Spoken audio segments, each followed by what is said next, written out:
And welcome to our sixth annual Beginning Again retreat. We're going to continue the conversation about finding meaning after caregiving ends. And Paul is going to share how he turned grief into guidance. Take it away, Paul. Thank you, Denise. Well, as we're getting started, everybody, good morning. I'm Paul Richardson. I'm the founder and CEO of Tumbleweed, which I'll share a little bit about throughout kind of this conversation. But as we're getting started, I just wanted to share I am fighting a cold, and so I'm not 100%, but I'm super excited to be here with all of you. So if you notice I'm turning my mic off for a coughing spell, I apologize. But as we're getting started, Denise and I were connected through actually one of her um, members of her training program. And so it's been such a fantastic, kind of community connection that's just been happening and growing throughout the process. So a little bit about my story. So how it all began is a little bit about my background. I actually spent over 20 years in healthcare. So I was a pre-pharmacy major turned hospital administrator. So I initially was going to become a pharmacist and realized I actually enjoyed the business slash people side of the organization. So I spent a lot of years in HR, organizational development, and then also kind of acquisitions in the healthcare space as it was growing. And why I think that's important is I'll share kind of through the aging population. I had six family and friends pass away in the course of 6 years. And while I don't think that's uncommon for a lot of folks, I do think it was probably a little bit less common for someone in their 30s to kind of be that engaged and connected. Um, but I do believe that a lot of it was tied to my background in healthcare because a lot of it was, how do I navigate this? Or what does this mean? Or what is Medicare? What is Medicaid? So it was a lot of questions and conversations. Um, and what's interesting is that kind of the tumbleweed journey began on a road trip in 2022. And what it began with was my grandparents. So my parents are very, very young. They were 16 when they got pregnant, 17 when I was born. And so one of the great things about having such young parents is I got to know my grandparents and even my great grandparents. And so these are my grandparents on my mother's side. And on the road trip, pretty early on, about a month into the road trip, I realized I was holding on to some grief with the loss of my grandparents. And my grandfather passed away in 2017. He passed away when I was in grad school, and out of kind of sheer coincidence, his funeral happened to be on the last day of final presentations for my school. Now, my professors were like, hey, we totally get it. Like, it's okay, go to the funeral. Unfortunately, it was out of state, so required travel. Well, I'm actually a first generation high school graduate, college graduate, and also I'm the only person in my family that went to graduate school. So my grandfather was always very proud of me and always said how, grateful he was that I did that because he kind of dropped out around eighth grade. And so I really thought a lot about it. And I was like, you know what? I'm not going to go to the funeral. I'm going to stay in school and focus on that. What I didn't realize was I actually never processed the grief. I was working full time. I was going to grad school. I was just trying to keep everything together. Then my grandmother started getting older as well. My grandfather had dementia at the end, and actually Alzheimer's. My grandmother started getting dementia, and I was a secondary caregiver. I lived in another state. My aunt was the primary caregiver. And so my grandmother passed away during COVID. And obviously, during COVID, as many of us may remember, there were no visitations. It was a very difficult time to navigate dying and even loss because you really couldn't actually celebrate or connect. And so I think for me, a lot of my grief, the reason why it took years to kind of surface was life and kind of circumstances in the broader world. But what's interesting is early on in the road trip, I started to realize I was holding on to that grief with my grandparents. I was like, you know what? I'm going to be going through Iowa, which is where they're from. I've always heard these stories growing up. And so I'll connect with them and I'll basically do a little bit of memorialization of them in Iowa. And so I did. And it actually was quite interesting. At the time, I was doing consulting. So I was doing a lot of executive coaching and facilitation of executive retreats, which I enjoyed. I made good money, but I missed being a part of kind of the broader connection to purpose. When you're coming in as a facilitator, for me at least, you come in, you help them navigate, prepare some action plans, and then you leave. And for me, I realized I missed being a part of the solution. And so when I realized I was holding on to grief with my grandparents, it started really allowing me to reflect on not only their death and that passing and kind of the journey after, but it really made me look back at the experience of kind of the journey we went through with them. Was my grandfather was actually a silver alert for about 2 weeks. He had went missing. Luckily, he was safe.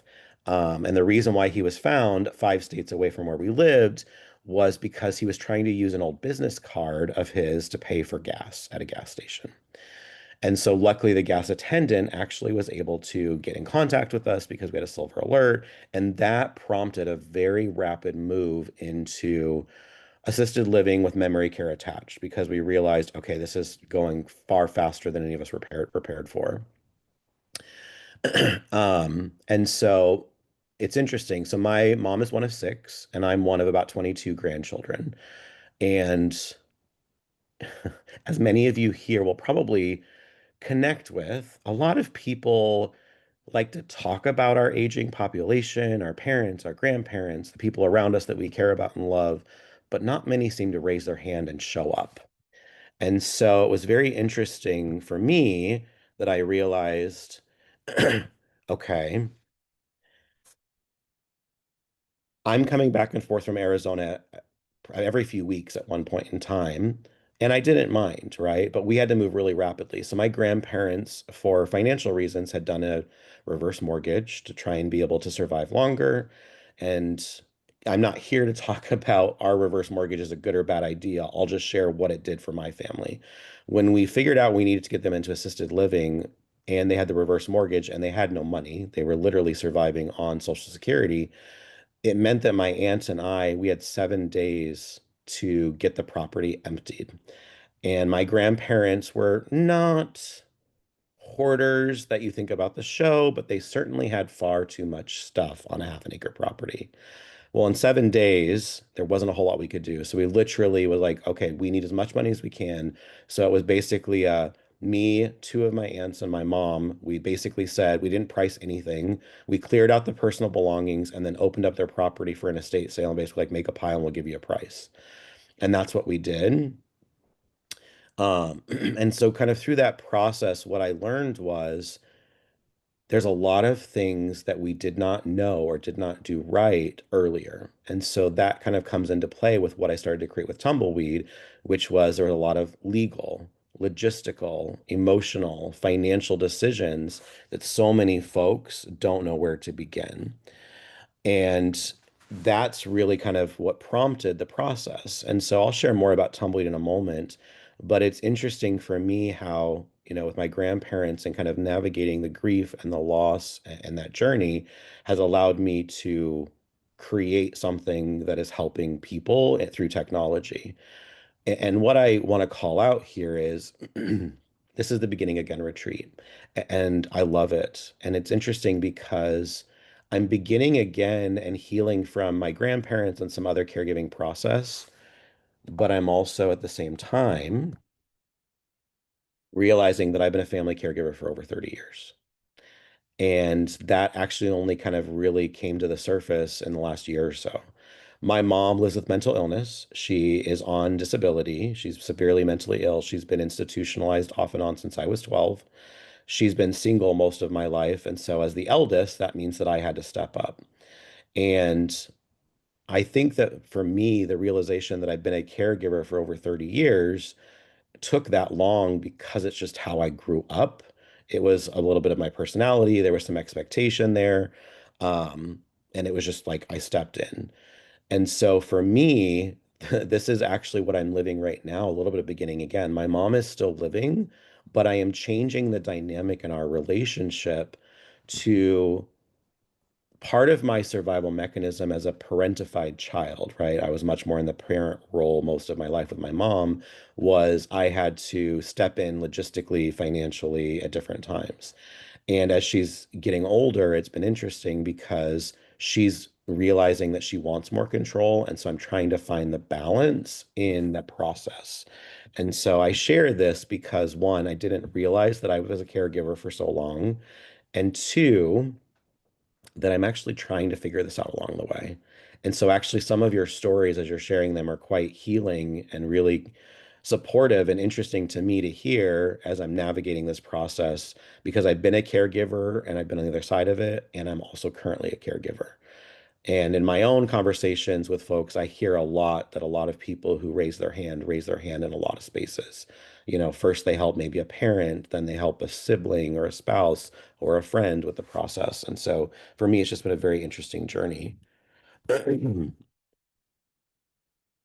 And so that's where, and this is not meant to be a sales, but I just wanted to share what is Tumbleweed and what is the goal here. Because really, I look to all of you as people who are living in this space or have lived in this space and might have insights and information. And so I just wanted to share about what we're doing. And this has been for me what's been helpful has been, it was really kind of the when I look back on the journey with my grandparents as well as with my mom a bit, there are so many components that we could have done different had we pre-planned better, right? So if we think about legal and insurance and where is it, right? Where is all this information? Where are the wishes? And so we created a platform to help people capture that and to close gaps over time. And then one of the things that we're actually doing now is we've launched an AI support agent, which is CC, which stands for Care Coach. And it is not meant to replace like what all of the coaches here do. It is much more it's 2 in the morning. I'm struggling. I need some logistical support about what does Medicare cover again, or what is approved right now, or as we're looking at potential changes in 2026 and beyond, we need information that's up to date and current. And so that's why we created this tool to kind of be an extension of the process. And this was really when I look at what we're building with Tumbleweed and with CC, which is the agent, the AI support agent, it's the things I wish I would have had. It's the components, it's the pieces, it's all the questions and conversations that I didn't know where to go as a place to start. And so for us, I think the technology is really something that I'm trying to bring to more people. I love, and I've connected with so many care coaches, gerontology social workers, aging advocates over the last couple of years. And there's a lot of people who don't know how to connect with those resources. And in some situations, maybe there's a financial limitation. And so this is really just what can we do to help support and extend in the space. And this came from my lived journey. Some people ask me, where did tumbleweed come from? Why tumbleweed? So, as I shared with my grandparents, it very much started in the after death experience and navigating kind of the grief and loss. And then what I realized was there are so many things I wanted to do to get organized and pre-planned ahead of time with my grandparents I wish we would have done. And so it's interesting when I was ideating on the business, I think a lot when I drive. And I was driving from California to Arizona to visit family while I was working on the business in my mind. And a tumbleweed actually rode across the road in front of me. And it was such a interesting moment because at that point I was ideating on business names. I probably had about 30 names. And so I pulled over and was like, why are tumbleweeds rolling across the earth? And I feel like I probably knew this instinctively, but tumbleweeds are actually rolling across the earth because they're actually reseeding. And so they're actually like in the points, like those are actually seeds that they're reseeding the earth. And so for me, it was very much that connection to previous generations and legacy, and that we are all kind of interconnected and it's cyclical. Um, so I share that in just a lot of people ask me like, why tumbleweed?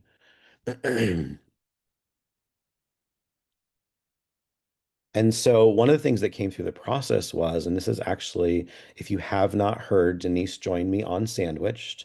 I recently launched a podcast that are conversations on loss and caregiving, grief, and honestly just being a part of the sandwiched generation, trying to keep things all together.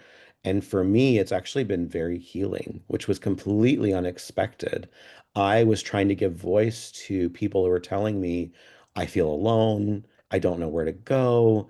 I wish I would have known, right? And so I launched the podcast to really amplify voices of family caregivers and those that are kind of sandwiched between it all.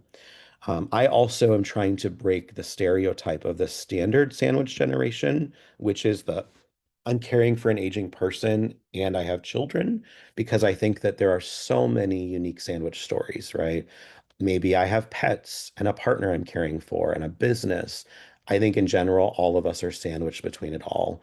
And so we're really trying to amplify stories that are absolutely the I'm caring for, kids and parents, but maybe it's I'm caring for a neighbor and my partner at the same time, right? Like, what do those stories look like? Because there are so many. And so, for any of you that are interested or would like to share your story, please do let me know.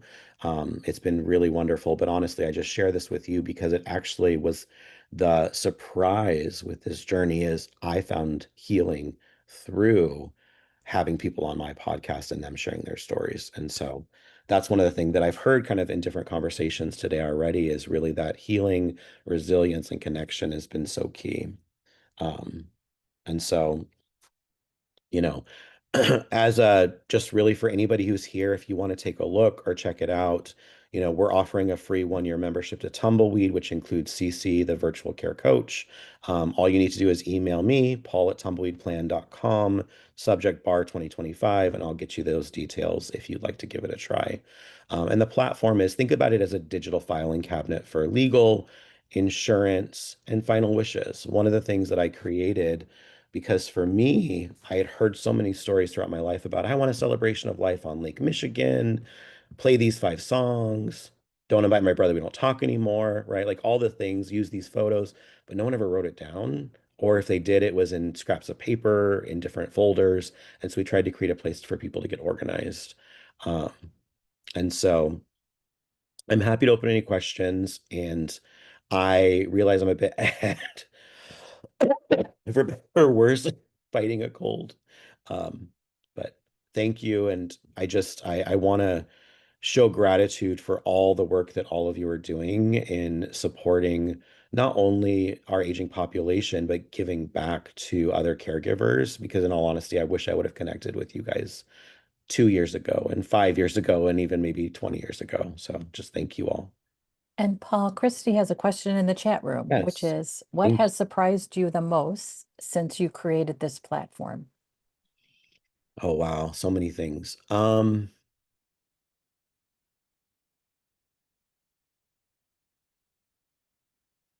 There's a few things that have surprised me the most. One is that so we actually have found our support is going through insurance companies, and insurance companies are actually paying for our product. So just from a business perspective, it's been very interesting that there's an interest in that space. And a lot of it is because they want to enhance the experience for their policyholders. Because if you think about something like a life insurance policy or even a funeral policy, it's a piece of paper. Maybe it's digital, right? But there's not anything that comes with it that's tangible. And so that's been very interesting. And then I think on building the product, CC, which is the care coach, launched just in the last month, and that came out of early customer conversations and feedback and what their support actually was. And so staying close to the customers, they've said, I need something that can take the load off my plate, as I think so many of us realize. I heard some different people say in different ways, like this is a lot to hold, and it's just stuff you do on top of everything else, right? It's not like you're like, oh, I have an aging person or I'm a family caregiver, so I get to offload some of my work. That's not generally the case for most of us. This is just on top of everything else. And so I think that for me, it's the need really exists. And then the 63 million family caregivers who are caring for an aging person or an adult with some sort of disability, like 63 million, like that's a lot of people. So that's, I honestly thought I was kind of unique for a very long time, and I've realized that I'm not. And so that's been a couple of the things that have been quite interesting in this process. I would say that number is low. I I think, agree. I agree. yeah. And I Yes. think part of the problem is we define caregiving in a very specific way as a task-based experience, and it's not a task-based experience. It's an experience of emotions. And if we were to Yes. define it in a way where we asked, who do you worry about? I think we would understand that in A many lot, ways. Yeah. more than that. Yes, right. There's a lot of us. There was something that you talked about at the very beginning, which was the decision to attend your grandfather's funeral or Yeah. finish your education. And I think this idea of having to choose between two places when those two places are of utmost priority can be really difficult. And I'm curious, when you think back on your process to make that decision, what helped you feel good about it in the moment and feel good about it now as you look back on the decision?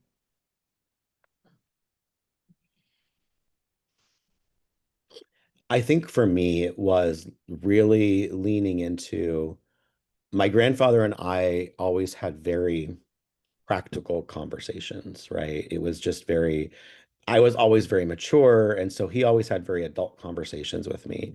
And so when I was navigating through what to do, I really was like, okay, if I could talk to him right now, what would he say?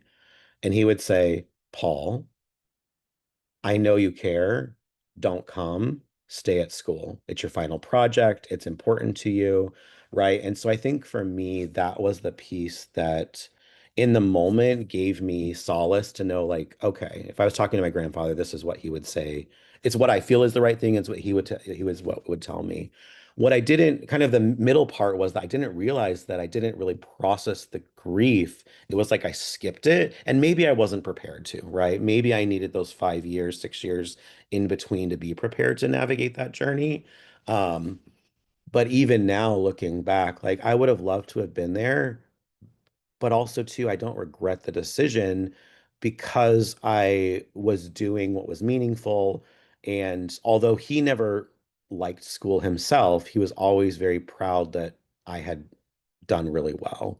And so I think for me, I felt very comfortable and confident in the moment. The middle part was a little bit more like, did I do the right thing? But then it's definitely like no, there's no question whatsoever. Yeah, I think it's interesting when you make a decision that you think this is the right decision and it's the right decision in the moment, and then you have time to think about it. Oh, where you could really torment yourself around that decision instead of just receiving that it was the right decision in that moment. And there were so many ways that you showed up to honor your grandfather throughout his life. And I do think that we have a tendency to judge ourselves around one moment rather than taking into account Yes. all the moments. Yeah. To that point, Denise, I'll share with you with all of you a couple of things. One is that when both my grandfather and my grandmother passed, the funeral home did the like add photos thing, right? I couldn't do it. And it wasn't because I was unrealistic that they had passed. It was just not the right time. And so for me, it was interesting when I came through Iowa and I went to their hometowns and all the places that my grandmother especially talked about. I mean, I found my grandmother's house that she grew up in, right? Just by triangulating. I didn't have that address. Luckily, it was a tiny enough town. And I talked to my aunt about like, what do you remember about it? And I found the place, right? But what's more interesting is, and it's just there's a lot of, kind of kismet connection across the tumbleweed and my journey. So my grandfather was a huge fan of road trips and RV trips. And this was actually a road trip that I did with my RV and my two dogs for about 4.5 months. So coincidentally, I'm a bit of a crafter. My mom had given me, when we cleaned out my grandmother's nursing home once she passed, my mom had brought me my grandfather's wooden urn. So his ashes had been placed by that point. She's like, oh, well, you're crafty. I thought you could do something with it. This was like 5 years ago. And so I put it in the garage. Somehow his urn ended up in the RV trip. I have no idea how. I literally like was opening a box because I basically packed the RV and then got on the road and finished unpacking later. And I was like, why is this urn here? That's odd. And then I actually I found one of my grandmother's costume jewelry necklaces. It was also in the RV. So clearly I subconsciously, like whatever the it was, like there was a final road trip and I actually did a memorialization for them in Iowa.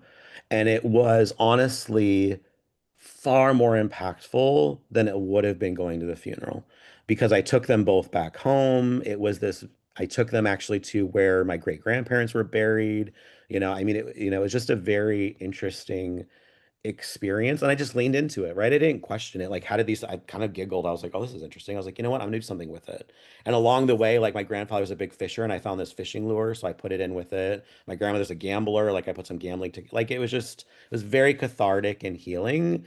Um, but I think it also too cemented that just because I couldn't do the it when everyone else didn't mean that I wasn't going to eventually do it, right? It just happened in a different way. And honestly, that's part of their legacy in Tumbleweed, but also in Sandwiched. So the Sandwich podcast, I actually launched on my grandmother's birthday.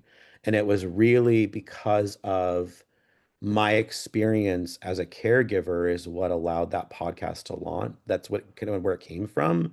And so I launched it on her birthday in kind of her memory. And so I try and do those things that to me are meaningful and keep me connected to them. Thank you so much, Paul. Thank you. So grateful for you being here with us today, especially because you don't feel 100%. Thank you so much. Yes, I'm glad my body rallied because I was like, no, Yes. like last night I was like, I just need Yes. to sleep. It was like 3 in the morning. I was like, I need some rest. But I was like, we will show up. These are people I can show up with as good or bad as I am. And Yes. so thank Yes. you all. Yeah. I appreciate you. Yeah. And stay with us because we'll get to our next workshop in just 1 second.